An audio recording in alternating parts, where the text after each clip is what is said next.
karma determines their rebirth, and karma is the factor that divides the beings into low and great.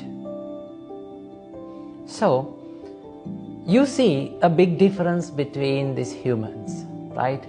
Some are very poor, some are very wealthy, some are very beautiful, some are very ugly, and some are long-lived, some are short-lived. This difference is made with our own actions. So you may find the people or the beings or humans who are short-lived.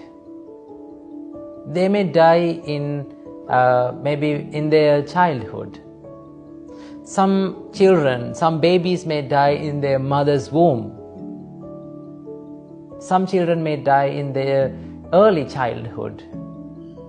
So the reason for this short life is Supreme Buddha said, if someone kills animals, if someone takes the animal's life away, and if someone becomes rude to animals, as a result of that action, those beings who committed such actions will be reborn in hell.